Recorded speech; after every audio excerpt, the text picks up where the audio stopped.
இது ஒடிசி புக்கெல்லாம் வாங்கி வச்சிருந்தேன் படிக்கலாம்னு சொல்லிட்டு 2வது பேஜ்ல நிப்பாட்டிட்டேன். ஏன்னா கதை ரொம்ப காம்ப்ளெக்ஸா இருந்துச்சு. ஸோ படம் பார்க்கும்போதுமே நானும் வந்துட்டு பயங்கர காம்ப்ளெக்ஸா தான் இந்த கதை இருக்க போகுதுன்னு சொல்லிட்டு ஃபோக்கஸ் பண்ணி பார்த்தா படம் ரொம்ப ரொம்ப சிம்பிளா இருக்கு. ஆக்சுவலா பார்த்தா இந்த படத்தோட கதை அது இந்த புக்குல இருக்கக்கூடிய அந்த கதையே ரொம்ப சிம்பிளான கதை தான்.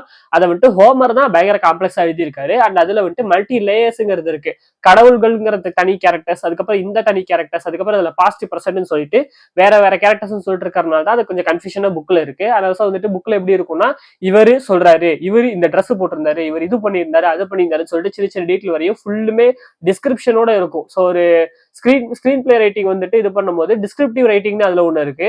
ஸோ அவன் வந்துட்டு என்ன கலர் ஷர்ட் போட்டிருந்தான், எந்த ஆங்கிள் கேமரா இந்த ஷார்ட் இந்த சீன்ல கேமரா எந்த ஆங்கிள் இருக்கும், என்ன லைட்டிங்ல இருக்கும்னு சொல்லிட்டு முதற்கொண்டு எழுதியிருப்பாங்க டிஸ்கிரிப்டிவ் ரைட்டிங்ல. ஸ்கிரீன் பிளேல டிஸ்கிரிப்டிவ் ரைட்டிங்ல எழுதுவாங்க.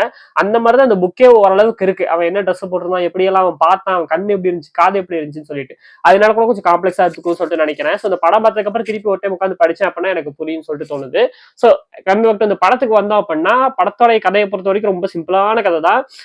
ஒரு ராஜா அவனுடைய நாட்டுக்கு வந்துட்டு ஒரு போரை முடிச்சு அவன் நாட்டுக்கு கிளம்புறான். அப்படி கிளம்பினவன் கிட்டத்தட்ட 20 வருஷம் ஆயிருதான் அவன் நாட்டுக்கு அவன் போறதுக்கு. அந்த 20 வருஷத்துல அவன் என்னெல்லாம் கஷ்டத்தை அனுபவிச்சான், எப்படி அவன் நாட்டுக்கு திரும்பி வந்தான் அப்படிங்கறத கதை. இதுக்கு நடுவுல வராத காரணத்தினால அந்த 20 வருஷமா அந்த நாட்டுல அந்த ராணிக்கும் அவனுடைய பையனுக்கும் என்னென்ன தொல்லைகள்ங்கிறது நடக்குது. அடுத்த ராஜாவா வரணும் அப்படின்னு சொல்லிட்டு அந்த ராணியை போய் என்னை கல்யாணம் பண்ணிக்கன்னு சொல்லிட்டு எத்தனை பேர் டார்ச்சர் பண்றாங்கன்னு சொல்லிட்டு இந்த ஒரு ஆங்கிள் வந்துட்டு இந்த கதைங்கிறது நகருது. இப்ப வந்துட்டு பாகுபலி மாதிரி வந்துட்டு பயங்கர இதா வந்து இந்த கதை கிடையாது. இந்த கதையில வந்துட்டு அந்த ஃபீமேல் கேரக்டர்ஸ் வந்துட்டு ஸ்ட்ராங்கான கேரக்டர்ஸ் தான். பட் சிவகாமி தேவி அளவுக்கு ஸ்ட்ராங்லாம் கிடையாது கத்தி எடுத்து வீசுற அளவுக்கு. ஏன்னா பேசிக் ரூல்ஸ் செட் ஆஃப் ரூல்ஸ்ங்கிறது அவங்களுக்கு இருக்கு. அவங்களே வந்துட்டு ஜியூஸ் அப்படிங்கிற கடவுளை சொல்லக்கூடிய விஷயங்களை ஃபாலோ பண்ணி நடக்கிற மாதிரி தான் வந்துட்டு இந்த கதையில அமைக்கப்பட்டிருக்கும். பிச்சைக்காரங்களை வந்துட்டு இது பண்ணக்கூடாது, அவங்களுக்கு மரியாதை கொடுக்கணும், அவங்களுக்கு சாப்பாடு போடணும் அப்படிங்கிற மாதிரி. ஏன்னா அந்த பிச்சைக்காரங்களுடைய வடிவத்துல வந்துட்டு கடவுளே நம்மளை தேடி வருவாரு அப்படிங்கிற ஒரு நம்பிக்கை அந்த ஊர்ல இருக்கு. சோ அதனால எல்லா பிச்சைக்காரங்க எல்லா கஷ்டப்படுறவங்க எல்லாத்துக்குமே வந்துட்டு அந்த நாட்டை சேர்ந்தவங்க எல்லாருமே சாப்பாடு போடுவாங்க. இந்த மாதிரி பல பிலீஃப் சிஸ்டம்ங்கிறது அவங்களுக்குள்ள இருக்கு. அதுல இந்த ஃபீமேல் கேரக்டர்ஸோட பிலீஃப் சிஸ்டம்ல வந்துட்டு அவங்க இந்த இதுக்குள்ள வரக்கூடாது, வெளியில வரக்கூடாது, அந்த மாதிரி அதுல வந்துட்டு ஒரு இதுங்கிறது இருக்கு. ஆல்சோ ஒரு கிங் வந்துட்டு இறந்துட்டாரு அப்படிங்கும் போது அவங்க ஆப்வியஸ்லி வேற ஒரு கல்யாணங்கிறது பண்ணணும் அப்படிங்கிற அந்த ஒரு ஆங்கிளுமே இருக்கு. அவனுக்கு தம்பி யாராவது இருந்துச்சு அப்படின்னா அந்த ராஜாவா ஆவாங்க. அப்படி இல்லைன்னா பையன் வந்துட்டு குட்டி பையனா இருக்கும்போது அடுத்த ராஜாவா வந்துட்டு வேற ஒருத்தர் கல்யாணம் பண்ண வேண்டிய சுச்சுவேஷனுங்கிறது இருக்கு அப்படிங்கிற ஒரு விஷயத்த சொல்றாங்க. பட் இதுல என்ன ஒரு மேட்டர்னா அந்த அம்மா வந்துட்டு என் புருஷன் என்ன சாகல, அவர் திரும்பி வருவாரு அப்படிங்கிற விடாப்படியா வந்துட்டு 20 வருஷமா காத்துட்டு இருக்காங்க அவர் திரும்பி வர்றதுக்காக. சோ இந்த ரீக்ளைம் தி த்ரோன் அப்படிங்கிற இந்த கான்செப்ட்ல தான் இந்த படம் வருது. இது வந்துட்டு ஒரு யூனிவர்சல் கான்செப்ட். அதனாலதான் இந்த படம் வந்துட்டு எனக்கு ரொம்ப ஒர்க் ஆயிடுச்சு. ஏன்னா இந்த கடைசி 30 மினிட்ஸ் எல்லாம் வந்துட்டு பயங்கர சூப்பரா இருந்துச்சு. ஒரு கமர்ஷியல் படம் பாக்குற மாதிரி ஒரு ஃபீலிங் இருந்துச்சு. சோ நோலன் படம் அப்படிங்கும் போது வந்துட்டு பயங்கர ஸ்கிரீன் பிளேல வந்துட்டு காம்ப்ளெக்ஸ் படம் ஒன்னும் புரியாது, ஸ்லோவா இருக்கும் அப்படின்னு நீங்க நினைக்க வேண்டாம். படம் வந்துட்டு ஆக்சுவலா பார்த்தா ஸ்லோ தான் வச்சுக்கோங்க. ஆனா ஸ்லோங்கிற பட்சத்தில் வந்துட்டு இதுக்கு முன்னாடி நோலன் படங்கள் மாதிரி ஸ்லோ கிடையாது. இது வந்துட்டு அந்த ஸ்கிரீன் பிளேக்கு தேவைப்படுது. இப்போ உதாரணத்துக்கு இப்ப கத்தி படம் எடுத்துக்கிட்டோம் அப்படின்னா அந்த கத்தி படம் ரீசெண்டா பார்த்ததுனால அந்த எக்ஸாம்பிள் சொல்றேன். இப்ப கத்தியில வந்துட்டு அந்த கதைங்கிறது பயங்கர அந்த எமோஷனல் கூறுங்கிறது இருக்கும், கமர்ஷியலும் இருக்கும். இது ரெண்டுத்தையும் வந்துட்டு நல்லாவே மெர்ஜ் பண்ணிருப்பாரு முருகதாஸ். சோ முருகா நோலன் அப்படிங்கறதுனால தான் இந்த எக்ஸாம்பிள் எடுத்திருக்கேன்னு சொல்ல வச்சுக்கோங்களேன். சோ நம்ம முருகா நோலன் அந்த மாதிரி பண்ணிருப்பாரு. அதுல அந்த பேசிங்கிறது ஒண்ணு தேவைப்படுது இல்ல, எமோஷனல் சீன்ஸுக்கு வந்துட்டு ஒரு பேசிங்கிறது தேவைப்படுது. அதுக்கான அந்த டிராமாங்கிறது பில்ட் ஆகணும் அப்படின்னா ஒரு ஸ்லோனஸ் தேவைப்படுது இல்ல.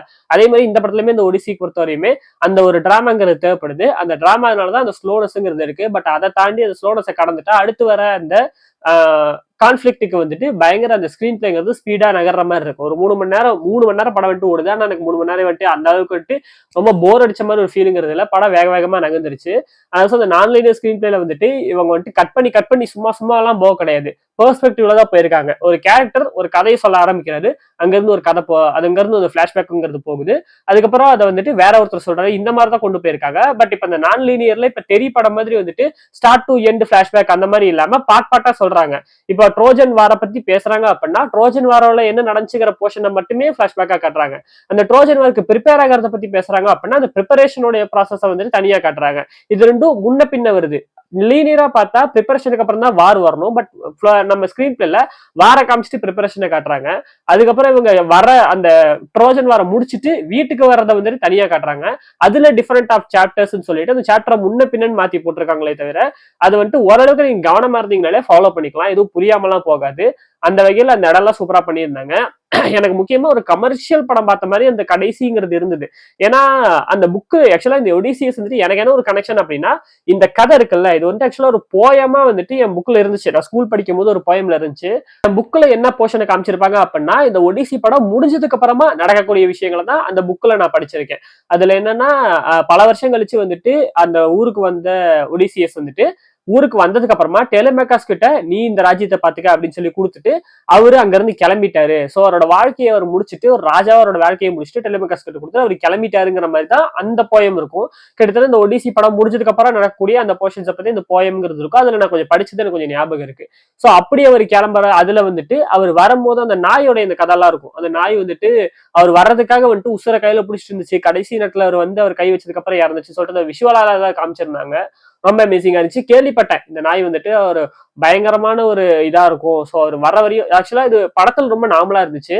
நான் கேள்விப்பட்டதுல ரீல்ல பார்த்தது என்னன்னா அப்படியே ஒல்லியாகி சாப்பிடாம கொள்ளாம அந்த நாய் வந்துட்டு ரொம்பவும் ஒரு மோசமான நிலைமையில இருக்கும். ஸோ அந்த சமயத்துல வந்துட்டு அவர் ராஜா வர்றதை பார்த்த உடனே அந்த நிலைமையில எந்திரிச்சு ஓடுங்கிற மாதிரி நான் பார்த்த ஒரு ரீல்ல சொன்னாங்க. அப்படிப்பட்ட ஒண்ணுமே முடியாத நிலைமையில படுத்து கிடக்கிற அந்த நாய் வந்துட்டு உடம்பெல்லாம் ஒல்லியா இருக்கிற நாய் வந்துட்டு இந்த ராஜா பார்த்தோன்னு எந்திரிச்சு ஓடி போய் அவரை இது பண்ணிட்டு அங்கேயே இறந்துரும் அப்படிங்கிற மாதிரி. பட் படத்துல வந்துட்டு வேற மாதிரி காமிச்சிட்டாங்க. பிகாஸ் அதுல வந்துட்டு அந்த பையனை காப்பாற்ற போகணுங்கிற அந்த ஆங்கிள் இருக்கனால நாய்க்கு வந்துட்டு அவ்வளவு ஃபோக்கஸ் போக வேணாம்னு சொல்லிட்டு முடிவு பண்ணிட்டாரோ நோலன் என்னன்னு தெரியல. ரைட்டிங்ல தான் இந்த படம் வந்துட்டு நிக்குது. அந்த ரைட்டிங் அவ்வளவு ஸ்ட்ராங்கா இருக்கிறதுனால தான் அந்த கடைசி அந்த படம் இந்த படம் வந்துட்டு முக்கியமா பேசுறதே என்னன்னா ஒரு தப்பு செஞ்சுட்ட அதுக்கான தண்டனை உனக்கு கிடைக்கும். பட் அந்த தண்டனையை நீ அனுபவிச்சு ரியலைசேஷனுக்கு வந்துட்ட அப்படின்னா உனக்கு திரும்பவும் நீ அந்த நல்லதுக்கு வந்துட்டு உன்னை திருப்பி விட்டுரும் அப்படிங்கிற மாதிரிதான். சோ அந்த தப்புங்கிறது அந்த ராஜ்யத்துல போயிட்டு அத்தனை உயிர்கள் சாகிறதுக்கு நம்ம இவர் டெலமேக்கஸ் சாரி இவர் ஒடிசியஸ் வந்துட்டு ஒரு காரணமா இருந்திருக்காரு. ஒடிசியஸ்க்கு முன்னாடியே அகமென்மான்ல இருந்து கூட இருந்த அத்தனை பெரிய பெரிய ராஜா எல்லாருமே இறந்துருவாங்க. ஒடிசியஸ் அவரோட கேங் மட்டும் தான் உயிரோட இருப்பாங்க. அண்ட் அவங்க போற வழியில அந்த கேங்குமே இறந்துகிட்டே வருவாங்க. ஒடிசியஸ் மட்டும் தான் கடைசி வரையும் உயிரோட இருப்பாரு. அண்ட் என்ன மேட்டரா அப்படின்னா ஒடிசியஸ் மட்டும்தான் அந்த வார் நடந்துட்டு இருந்தப்பே அதை கவனிப்பாரு, அப்பாவி உயிர்கள் போகுது அப்படின்னு சொல்லிட்டு. பட் அந்த போர்ல இருந்த யாருமே ஏன்னா 10 வருஷம் போராடி அந்த வாழை வடைச்சு உள்ள போயிருக்கிறதுனால கொல்லணுங்கிற அந்த வெறி மட்டுமே தான் எல்லாத்துக்கும் இருக்குமே தவிர ஒடிசியஸ் மட்டும்தான் இந்த அப்பாவி மக்கள் நம்ம ஏன் கொல்லணும் அப்படிங்கிற எண்ணத்துக்கு வந்திருப்பாரு. அதனாலதான் மத்தவங்க எல்லாருமே ஒடிசியஸ்க்கு முன்னாடியே செத்துருவாங்க. அண்ட் ஒடிசியஸ் கடைசி வரையும் அந்த கஷ்டத்தையே அனுபவிச்சு கடைசியில் இந்த ரியலைசேஷன் வந்ததுக்கு அப்புறமா தான் ஒடிசியஸ் அவருடைய வீட்டுக்கு போறதுக்கான அந்த வழிங்கிறது ஏற்படுத்தப்படுது. சோ இது ஒரு கதையா போகுது. அண்ட் இதோடைய அந்த எண்டுங்கிறது அந்த கமர்ஷியல் ஆஸ்பெக்ட் சொன்னால அந்த கமர்ஷியல் ஆஸ்பெக்டுக்குள்ளேயே வருது. அந்த எண்டுங்கிறது இவ்வளவு தூரம் அந்த கஷ்டம் எல்லாத்தையும் அனுபவிச்சு அந்த இதெல்லாம் இது பண்ணி ஒடிசியஸ் வந்துட்டு எப்படியோ முடிச்சுட்டு வந்துட்டாரு. இப்போதைக்கு திரும்ப ஒரு ஊருக்கு போறாருங்கும் போது இவர் இல்லாத நேரத்துல ஆட்டம் போட்ட அத்தனை பேத்துக்குமே வந்துட்டு இப்ப திரும்பி ரிவெஞ்ச் அடிக்க போறான் அப்படிங்கும் போது இந்த ஹீரோ வந்துட்டு ஃபைட் பண்ற சீனுங்கிற ஒண்ணு இருக்குல்ல, ஹீரோ வந்துட்டு எப்ப அடிப்பான் அதுக்கு வந்துட்டு ஆர்வமா வெயிட் பண்ணிட்டு இருப்பாங்க ஆடியன்ஸ். ஏன்னா வில்லன்ஸோட ஆட்டம் வந்துட்டு பயங்கரமா போயிட்டு இருக்கும் போது ஹீரோ எப்படா அடிப்பாங்கன்னு சொல்லிட்டு வெயிட் பண்ணிட்டு இருப்பாங்க. ஆக்சுவலா அந்த கடைசி தேர்ட் ஆக்ட் ஃபுல்லுமே அந்த பில்டு பண்றதுலயே பயங்கர சூப்பரா கொண்டு போயிட்டு இருந்தாங்க. யாருக்கிட்டயுமே தாண்டா ராஜாங்கிறத சொல்லாமே போயிட்டு இருப்பாரு. ஏன்னா அந்த ஒரு சீன் வரும், அந்த இறந்து போனவங்க கிட்ட பேசுற மாதிரி ஒரு சீன் இருக்கும். நிறைய ஃபேண்டசி இந்த படத்துல இருக்கு. அதுல அந்த அகமென்மான் ராஜா வந்துட்டு இந்த மாதிரி நான் வந்துட்டு போர் முடிச்சுட்டு போனேன், போய் பார்த்தா என் பொண்டாட்டியே வந்துட்டு என்னை கொண்டுட்டா அப்படிங்கிற மாதிரி. அதுக்கு வேற ஒரு ரீசன் இருக்கு, அதை நான் பின்னாடி சொல்றேன். அந்த மாதிரி நீ வந்துட்டு போகாத, ஃபர்ஸ்ட் நீ வந்துட்டு ஒரு நார்மலான ஒரு ஆள் மாதிரி போர் வந்துட்டு மறைஞ்சு உள்ள போய் நாட்டுல என்ன மாதிரி நிலவரம் இருக்குங்கிறத பார்த்துட்டு அதுக்கப்புறமா நீ ஃப்ரண்ட்ல வந்துட்டு போ அப்படிங்கிறத சொல்லியிருப்பாரு. அதை ஃபாலோ பண்ணிட்டே வந்துட்டு ஒரு பிச்சைக்கார மாதிரி ஒரு வேஷத்தோட உள்ள போவாரு நம்ம ஒடிசியஸ். ஸோ உள்ள போறதுக்கு அப்புறமா அங்க நடக்கக்கூடிய விஷயங்கள் டெலமேக்காஸ் வந்துட்டு அடுத்த தோணுக்கு அவன் இது பண்ண போறான் அப்படிங்கிற இடம், அண்ட் வில்லன் கேரக்டர் வந்துட்டு டெலமேக்காஸை போட்டு தள்ளுறதுக்கு பிளான் பண்ணிட்டு இருக்கிறது, இது எல்லாத்தையும் கவனிச்சு கொஞ்சம் கொஞ்சமா அந்த பில்டுங்கிறது வந்துகிட்டே இருக்கும். ஸோ அந்த ஸ்ட்ரேஞ்சரா உள்ள வந்து அவங்களுக்கு சாப்பாடு போட வேண்டியது அந்த கல்ச்சர்லயே இருக்கு. ஸோ பிச்சைக்காரங்களுக்கு வந்துட்டு சரிசமமா உட்காந்து சாப்பாடு போடணுங்கும் போது ஸோ இவர் வந்துட்டு பிச்சைக்கார வேஷத்துல வந்ததுனால இவரும் போய் அங்க உட்காந்து சாப்பிடுவாரு. அண்ட் அதுக்கப்புறம் வந்துட்டு அவர் சொல்லுவாரு இந்த மாதிரி வந்துட்டு நான் இதுக்கு முன்னாடி வந்துட்டு அந்த ட்ரோஜன் வார்ல நானுமே இருந்தேன், ஒடிசியஸ் கூட நான் சண்டை போட்டேன் அப்படிங்கிற மாதிரிலாம் ஒரு உருட்டி அவங்க ஒய்ஃப் அவங்க பெண்ணிலப்பை கிட்ட போய் பேசுற மாதிரியுமே காமிச்சிருப்பாங்க. அதுல இன்னொரு ஆங்கிள் இருக்கு, அது நோலனோட ஆங்கிள், அந்த நோலனோட ஆங்கிள் சொல்றேன். சோ இப்படி ஒரு அந்த பில்டு பண்ணிட்டே இருப்பாங்க. அந்த வில்லன் கேரக்டர் வந்துட்டு டெலமேக்கஸை போட்டு தோணும், இப்ப என்ன பண்ணலாம், இந்த பிச்சைக்காரன் அடிச்சா டெலமேக்கஸ் கோவப்பட்டு கத்தி எழுதி வருவான், அதை காரணமா வச்சு அவனை கொண்டுடலாம் அப்படிங்கிற மாதிரி வந்துட்டு அவரை போட்டு அடிப்பாங்க. அப்பயும் நம்ம என்னடா ஹீரோ அடிக்க மாட்டான், அவன் தான் ராஜாங்கிறத சொல்லிட்டு திருப்பி அடிக்கலாம்ல அந்த பில்டை ஏத்தி ஏத்தி ஏத்தி கடைசியில வந்துட்டு அவங்க வருவாங்க. அவங்க பெனோலிபி வந்து என்னோட அடுத்த ராஜாவை நான் சூஸ் பண்றதுக்கான நேரம் வந்துருச்சு சோ அப்படின்னு சொல்லிட்டு அவங்க ஒடிசியஸோட வில்ல தூக்கிட்டு வருவாங்க. அந்த வில்ல வளைக்கிறது, அந்த வில்ல வந்துட்டு அவரால் மட்டும்தான் வளைக்க முடியுங்கிற மாதிரி ஒண்ணு இருக்கும், வேற யாராலும் வளைக்க முடியாது. இந்த வில்ல யார் வளைக்கிறாங்களோ அவங்க கல்யாணம் பண்ணிக்கிறேன்னு சொல்லிட்டு எல்லாரும் ட்ரை பண்ணுவானுங்க, எவனாலும் முடியாது. கடைசியில நம்மால இருந்துச்சு வருவாப்புல, எல்லாரும் சிரிப்பானுங்க, இந்த பிச்சைக்காரன் வந்துட்டு வளைக்க போறானா அப்படிங்கிற மாதிரி. அவர் வந்து வளைச்சதுக்கு அப்புறமா எல்லாரும் அலறி அடிப்பானுங்க, டே ஒடிசியஸ் தான் வந்துட்டான்டா அப்படின்னு சொல்லிட்டு அலறி அடிச்சு அங்க இருந்து ஒரு ஃபைட்டுங்கிறது செம்ம. அதுதான் அந்த கமர்ஷியல் பீக்குங்கிறது. அந்த பில்ட் பண்ணிட்டே இருக்கிறது, ஹீரோ எப்படா அடிப்பான் எப்படா அடிப்பான் நம்மள ஆடியன்ஸை வந்துட்டு அந்த ஆர்வத்தோடய வச்சு கடைசியில அடிக்கும் போது சரியான ஷாட்டா இருந்துச்சு. அந்த ஹோல் சீக்வன்ஸ் வந்துட்டு டிராமா பிளஸ் கமர்ஷியல். ஏன்னா அந்த டிராமால வந்துட்டு ஒரு ஸ்லோ மோஷன் ஷாட்டை போட்டோ பேக்ரவுண்ட் மியூசிக்கை போட்டோ இல்ல அடிச்சு 10 அடி பறக்கிறதோ அந்த மாதிரி இல்லாம ப்ராப்பரான ஆக்ஷன் சீக்வன்ஸா இருந்துச்சு. அண்ட் அந்த ஸ்கிரீன் பிளே வந்துட்டு அந்த சீக்வன்ஸ் வந்துட்டு பயங்கர கமர்ஷியலாவுமே இருந்துச்சு.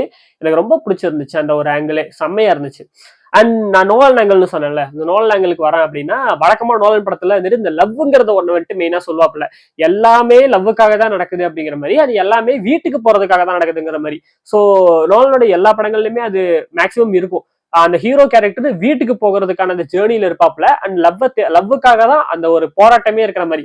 இப்ப நான் அவ்வளவு படங்கள் பார்த்ததுல ஜஸ்ட் நான் இன்ட்ரெஸ்டெல்லார் மட்டுமே எடுத்துக்கிறேன். இன்ட்ரெஸ்டெல்லார்ல இந்த வேலையெல்லாம் முடிச்சுட்டு திருப்பி வீட்டுக்கு போகணும், அதுதான் எண்ணம். வீடுங்கிறது எர்த்த காப்பாற்றணும், திருப்பி அங்க போகணும் அப்படிங்கிற மாதிரி. அவங்க வீட்டை தேடி போற மாதிரி தான் இருக்கும், ஏன்னா வீடுங்கிறது அழிச்சுக்கிட்டு இருக்கு, வீட்டை தேடி போற மாதிரி. அண்ட் லவ் அளவுக்கே அவங்க போற மாதிரிமே இருக்கும். ஸோ அந்த கதையில ஒரு இன்ட்ரெஸ்டிங்கான தியரியுமே இருக்கு. அவங்க வந்துட்டு அந்த ஒரு கேரக்டர் இருப்பாங்களே சயின்டிஸ்டோட பொண்ணு, அவங்க வந்துட்டு தன்னுடைய லவ்வர் வந்துட்டு இந்த கிரகத்துல இருக்கான், அங்க போலாம் அப்படிங்கிற மாதிரி சொல்லும் போது, நீ சுயநலம் மாதிரி பேசாத, அங்க போய் ஒரு வேலை வந்துட்டு அவன் இறந்துருந்தானே என்ன பண்ணுவா அப்படிங்கிற பேசுவாங்க. பட் அவங்க சொன்னதுதான் கரெக்டா இருக்கும், அந்த ஒரு கிரகத்துலதான் உயிர் வாழ்றதுக்கான ஒரு இதுங்கிறது இருக்கும். ஸோ அந்த லவ்வை தேடி போறதுங்கிறது கரெக்ட் அப்படிங்கறத ஆங்கிள் சொல்லியிருப்பாங்க. அதே மாதிரி இந்த படத்தை பொறுத்த வரையுமே வந்துட்டு பெனிலோபி, அதாவது நம்ம ஒடிசியஸோட ஒய்ஃபு கிட்ட வந்துட்டு நான் திரும்பி வருவேன் அப்படிங்கிற அந்த சத்தியத்தை காப்பாத்துறதுக்கான ஒரு போராட்டமாகவே இந்த ஒரு ஆங்கிள் ஸ்கிரீன் பிளே வந்துட்டு காமிச்சிருந்தாங்க. ஒரிஜினல்லா அவங்க வேற மாதிரி கூட எடுத்து வேற வேற ஆப்ஷன்ஸ் வேற வேற கதைகளுங்கிறது இருக்கு. பட் இந்த படத்துல வந்துட்டு மெயினா நோலன் வந்துட்டு எடுத்துக்கிட்டது பெனிலோபிக்கு கொடுத்த அந்த சத்தியம், நான் திரும்பி வந்துருவேங்கிற அந்த சத்தியத்தை காப்பாத்துற அந்த போராட்டத்துலதான் நம்ம ஹீரோ இருக்காரு அப்படிங்கிற மாதிரி. இந்த உயிர்களை கொண்டதுனால வந்துட்டு சாபம் கிடைச்சது, அந்த சாபத்தினால இவ்வளவு விஷயங்கள் நடந்ததுங்கிறது ஒரு செகண்ட் லேயர் தான். அதை வந்துட்டு ஸ்ட்ரெயிட்டா அவங்களா சொல்லல, நம்மளா புரிஞ்சுக்கிறது தான் அது படம் மூலியமா. பட் மெயினா நமக்கு என்னன்னா ஒய்ஃபுக்கு கொடுத்த சத்தியத்தை வந்துட்டு காப்பாற்றணும் அப்படிங்கிற அந்த ஆங்கிள் போறதுதான். ஸோ நோலனுடைய அந்த வழக்கமான அந்த லவ் அப்படிங்கிற மேட்டரை வந்துட்டு இங்க வச்சிருக்காங்க. அடுத்து இந்த போர் எதுக்காக நடந்துச்சு அப்படிங்கிற சொல்றது அப்படின்னு சொல்லியிருந்தேன் இல்லையா. ஸோ அது என்ன மேட்டர் அப்படின்னா அது ஒரு சில்லி ரீசன் தான். பட் இந்த கதையில வந்துட்டு என்னன்னா அந்த ஹெலன் அப்படிங்கிற ஒருத்தவங்க, அதாவது அந்த ஊர் ராணி, அந்த ட்ரோஜன் வார் வந்துட்டு நடந்துச்சுல, அது யாரை கொண்டாங்களோ அந்த நாட்டோடைய ராணி தான் ஹெலன். அந்த ஹெலனை அடையணும் அப்படிங்கிறதுக்காக தான் அகமென்மான் வந்துட்டு இந்த போரை நடத்தியிருப்பான், அந்த ட்ரோஜன் ஹார்ஸ் வச்சு இந்த போரை நடத்தியிருக்கிறதா கேள்விப்பட்டேன். அவ்வளோ கிளாரிட்டியா தெரில, பட் கேள்விப்பட்டது சொல்றேன், தப்பா சொல்லியிருந்தேன் அப்படின்னா கமெண்ட்ல சொல்லுங்க. பட் இது நான் வேற ஆங்கிளுக்காக தான் வரேன். என்னன்னா அந்த ஹெலனுக்காக தான் இந்த போர் நடக்குது அப்படிங்கும் போது ஒரிஜினல் படி அந்த ஹெலன் வந்துட்டு அந்த கிரீக் நாட்டிலேயே பயங்கரமான அழகானவங்க அப்படிங்கிற மாதிரி சொல்லியிருப்பாங்க. ட்வின்ஸ் அவங்க 2 பேர் இருக்கிற மாதிரி காமிச்சிருப்பாங்க, பயங்கர ரொம்ப அழகானவங்க அப்படிங்கிற மாதிரி சொல்லியிருப்பாங்க போல இருக்கு. சில பிக்சர்ஸ் கூட பார்த்தேன், அதாவது வரைஞ்ச பிக்சர்ஸ். அதுல வந்துட்டு இந்த புக்கை பத்தி நிறைய இதெல்லாம் ஆர்டிகல்ஸ் எல்லாம் வந்துருக்கும்ல, 3000 வருஷம் பழமையான கதைங்கும் போது புக்ஸ் எல்லாமே இது இருக்கும், ஆர்கிடெக்ட்ஸ் எல்லாம் இருக்கும்ல, அதுல வந்துட்டு வரைஞ்சதை பார்க்கும்போதே பயங்கர அழகா இருக்க மாதிரி காமிச்சிருந்தாங்க. பட் என்ன பிரச்சனை அப்படின்னா படத்துல பிளாக் பீப்புள் வந்துட்டு அந்த கேஸ்டிங் கவுட் பண்ணியிருக்காங்க. நான் பிளாக் வந்துட்டு அழகு கிடையாது அப்படின்னு சொல்லல, சப்ஜெக்டிவ் ஒண்ணு இருக்கு, இந்த கதைக்கு என்ன தேவைங்கிறது ஒண்ணு இருக்கு. ஆக்சுவலா பார்த்தா இந்த படத்துல வந்துட்டு கிரீக் கதை தான் நம்ம பார்க்கணும். சோ வந்துட்டு கிரீக் நாட்டுல நடக்கிற கதை தான் பார்க்கணும். ஆனா நம்ம அடிச்ச ஆக்டர்ஸ் யாருமே கிரீக் நாட்டை சேர்ந்தவங்க கிடையாது, எல்லாருமே அமெரிக்கன்ஸ் தான். ஃபர்ஸ்ட் அது ஒரு மேட்ரு, எல்லாருமே இங்கிலீஷ் தான் பேசுறாங்க, யாருமே வந்துட்டு கிரீக் அந்த லாங்குவேஜ் வந்துட்டு பேசல. அதுவே வந்துட்டு இது ஒரு சினிமாத்தனமான ஒரு விஷயம். அதுக்கு மேல நீ வந்துட்டு ஒரு பிளாக் பீப்புளை கேஸ்ட் பண்றீங்க அப்படிங்கும் போது அது ரொம்ப ஆடாதான் ஃபீல் ஆச்சு. அது அந்த ஓக் அஜெண்டா அப்படி இப்படின்னு சொல்லிட்டு அதுல பொலிட்டிக்கல் ரீசன்ஸ் எல்லாம் இருக்கு. பட் எனக்கு தெரிஞ்ச அந்த கேஸ்டிங் அவாய்ட் பண்ணிருக்கலாம் அப்படின்னு சொல்லிட்டு நினைக்கிறேன். நாமளால யாரையாவது வந்துட்டு கேஸ்ட் பண்ணிருக்கலாம். ரெண்டாவது வந்துட்டு கேஸ்டிங்ல பண்ண மிஸ்டேக் அப்படின்னா என்னன்னா அப்படின்னா இந்த ஸ்பைடர்மேன் படத்துல நடிக்கிற அந்த கேஸ்டிங் தூக்கி அப்படியே போட்டிருக்காங்க. Tom Holland, Zendaya and Punisher character நடிக்கிறவங்க 3 பேருமே படத்துல இருக்காங்க. பனிஷர் கேரக்டர் நடிக்கிறவங்க பார்க்கும் போது எனக்கு வந்துட்டு என்னன்னா இவர் எங்கேயும் பார்த்த மாதிரி இருக்கே அப்படிங்கிற தோணிட்டே இருந்துச்சு. பார்த்தா இவர் பனிஷர் கேரக்டர் அப்படின்னு சொல்லிட்டு அப்புறம் படம் பார்த்ததுக்கு அப்புறமா தெரிஞ்சது. என்ன மேட்டர் அப்படின்னா இந்த 3 கேரக்டர்ஸ்மே படத்துல வந்துட்டு பெருசா அவங்களுக்கு ஸ்கோப்புங்கிறது ரொம்ப கம்மியா இருக்கு. என்னன்னா இப்ப பனிஷர் கூட விட்டுருங்களேன், டாம் அலன் ஜெண்டயா இவங்க 2 பேருமே இப்போதைக்கு இண்டஸ்ட்ரியில பயங்கரமான ஆக்டர்ஸ். ஆனா அவங்கள கூட்டு வந்து ரொம்ப சின்ன கேரக்டர் பண்ண வச்சிருக்காங்க. அந்த சின்ன கேரக்டருக்கு இம்பாக்டும் கிடையாது. அப்போ இந்த 2 கேரக்டருமே இந்த படத்துல பார்க்கும்போது நமக்கு அந்த டெலிமேக்கர்ஸாகவோ இல்ல அத்தீனாவாவோ தெரியல. 2 பேருமே ஜெண்டயாவா டாம் ஹாலண்டா இல்ல ஸ்பைடர் மேனா எம்ஜேவா தான் நமக்கு தெரியுறாங்களே தவிர அந்த கதையை விட்டு நம்ம வெளியில வர மாதிரி இருக்கே தவிர உள்ள போய் நமக்கு வந்துட்டு டெலிமேக்கர்ஸா தெரியல, அத்தீனாவா தெரியல. ஏன்னா இப்ப அத்தீனா கேரக்டர்லாம் வந்துட்டு படத்துல ஒரு 5 நிமிஷம் தான் வந்திருப்பாங்க. அவங்க வந்துட்டு ஒரு ஹெலுசினேட்டட் கேரக்டர் மாதிரி காமிச்சிருப்பாங்க. அதுக்கு ஒரு பேக் ஸ்டோரி இருக்கு. அந்த கேரக்டருக்கு வந்துட்டு நம்ம இவங்களை ஜெடாயை கேஸ்ட் பண்ணிருக்கணும் அவசியமே கிடையாது. வேற யாராவது சின்ன ஆக்டர்ஸ் கேஸ்ட் பண்ணிருக்கலாம். சின்ன ஆக்டர்ஸ்ங்கிறத விட வந்துட்டு ஒரு நல்ல ஃபேம் இருக்கக்கூடிய ஜெண்டையா கேஸ்ட் பண்றதை விட வேற ஏதாவது ஒரு நல்ல சீசன்ட் ஆக்டர்ஸ் வந்துட்டு கேஸ்ட் பண்ணிருக்கலாம். டாம் ஹாலண்டுக்கு அதே மாதிரிதான். அவங்களுக்கு பெருசா ஸ்கோப் இல்லங்கும் போது இந்த இடத்துல கேஸ்ட் பண்ணி பிரயோஜனம் இல்லைங்கிற மாதிரி இருக்கு. இப்போ உதாரணத்துக்கு இப்ப நஸ்லின் இருக்காரு, அவர் வந்துட்டு இப்ப பிரேமலு பண்றாரு. பிரேமலுக்கு அப்புறமா இப்ப சூர்யா 47 படம் வந்துட்டு வருது அப்படின்னா நமக்கு ஆடா இருக்கும். ஏன்னா பிரேமலுவோட அந்த இது வந்துட்டு நமக்கு அங்க தெரியும். பட் அதுக்கு அந்த பிரேமலுக்கு அப்புறமா ஒரு ஐஎம் காதலன், ஒரு ஆலப்புழா ஜிம்கானா, ஒரு மாலிவுட் டைம்ஸ், அதுக்கப்புறம் சூர்யா 47ல வந்துட்டு ஒரு சின்ன ரோல் பண்றாருங்கும் போது நமக்கு வந்துட்டு ஓகே அப்படிங்கிற மாதிரி இருக்கும். ஏன்னா இத்தனை படத்துல வெரைட்டி ஆஃப் நெஸ்லன் நம்ம பார்த்திருப்போம். இந்த வெரைட்டி ஆஃப் நெஸ்லனுக்கு அப்புறமா இந்த படத்துல பார்க்கும்போது ஒரு சின்ன கேரக்டர் இருந்தாலும் கூட நமக்கு பெருசா தெரிஞ்சுக்காது. பட் இங்க வந்துட்டு டைரக்டா ஸ்பைடர்மேன் அன்சார்ட்டடு அதுக்கப்புறம் டிசிங்கும் போது நமக்கு வந்துட்டு அந்த ஃபீலுங்கிறது இல்ல. இது வந்துட்டு தப்பு கிடையாது. ஏன்னா அந்த ஊர்ல வந்துட்டு அதிகமான படங்கள் வந்துட்டு வர ஒரு ஆக்டர் பண்ண மாட்டாங்க, கம்மியான படங்கள் தான் பண்ணுவாங்கிறது அந்த ஒரு ஆங்கிள் இருக்குன்னு வச்சுக்கோங்க.